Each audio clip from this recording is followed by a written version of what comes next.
Hi, I'm Lisa Raffel. It's been wonderful sharing stories and thoughts with you this week. Thank you, Jan and Shelley, so much for giving us this extraordinary time for everyone to be together and to learn and connect and build bridges and feel supported. So this last day, the seventh day, intimacy with the infinite.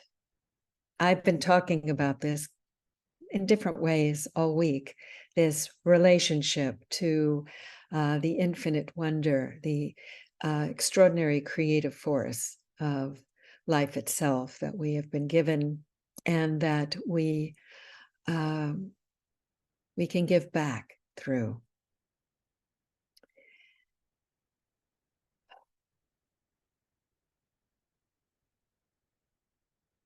Once, many years ago, I was so unhappy. I had made so many mistakes, real mistakes that impacted other people and hurt them through my lack of awareness, through my inexperience, and through my being stuck in my own wounds so that I couldn't see the impact of my own actions on others. And when I started to realize these mistakes, I was so humiliated and embarrassed and depressed and felt hopelessly lost that I thought maybe I should just let go and not be here anymore, not cause anyone else pain, not have to suffer the anguish of knowing that I have caused others pain.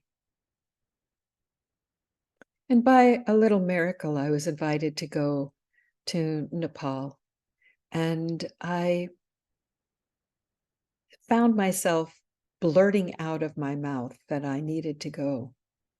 And I ended up in Kathmandu, and I had fallen into such despair that when I saw the beauty of these people, it was shocking. And the kindness in them, it was shocking. It wasn't what I had been exposed to as a child, not this kind of thoughtfulness and kindness. And it really touched me.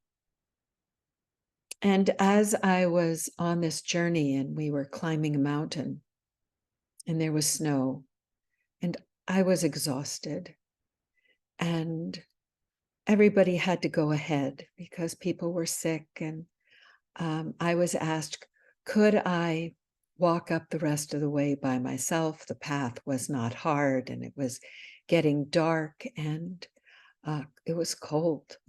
And these other people needed care, it appeared, more than me.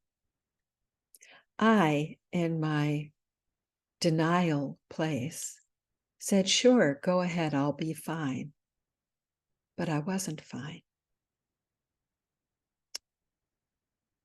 And as I stood there and they all disappeared into the growing darkness, I thought, what if I just lie down in the snow?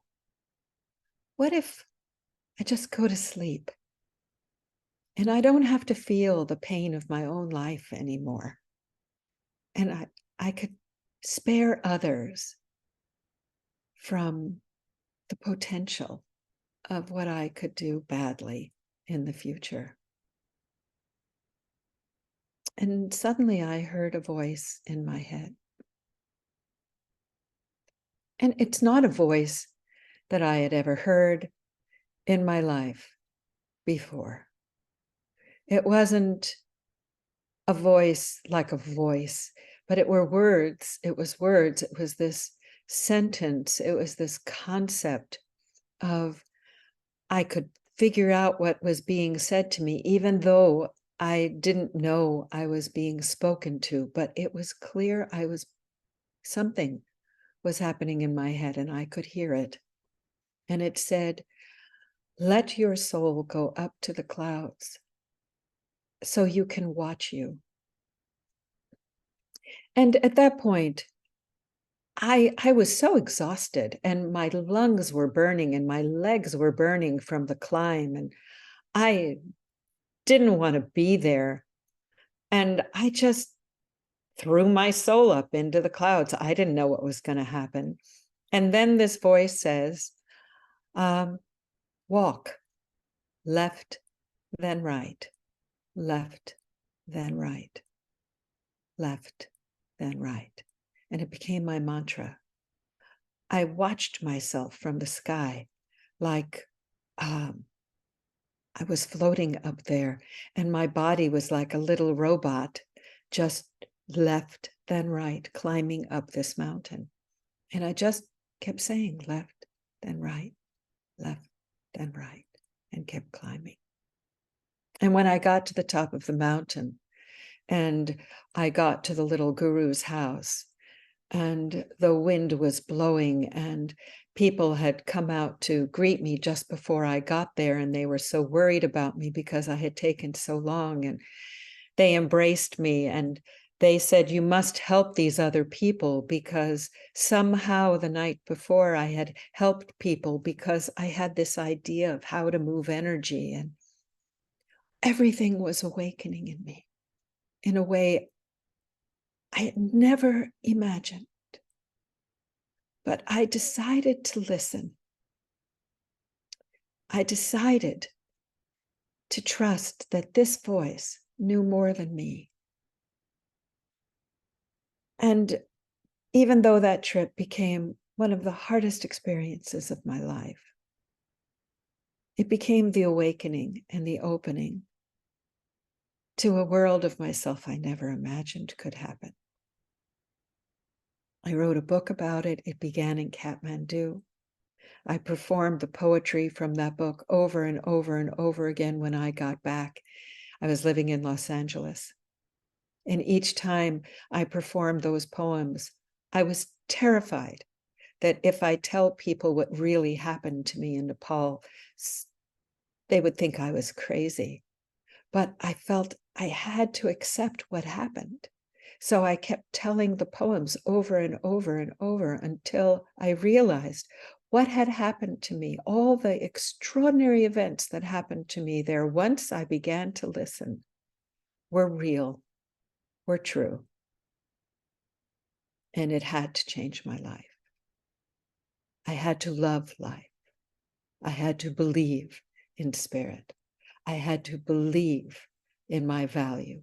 I had to believe in everyone's value. I had to understand the extraordinary gift of life.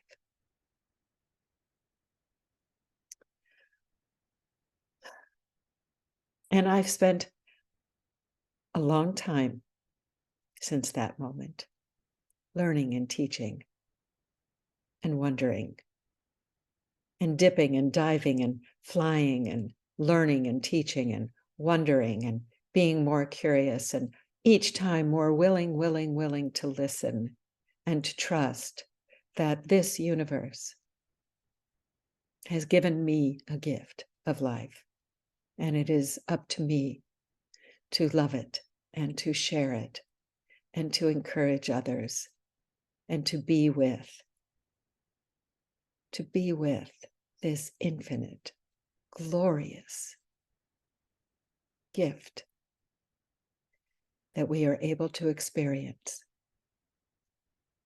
So in gratitude for your joining me and being together with me in my stories, and in gratitude for you, for your gifts and everything that you are doing to bring who you are into the world, in gratitude to this format of sharing, and to Shelley and Jan for their vision and their commitments.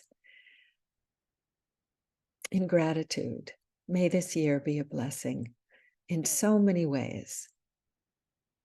And may you find more and more and give more and more love.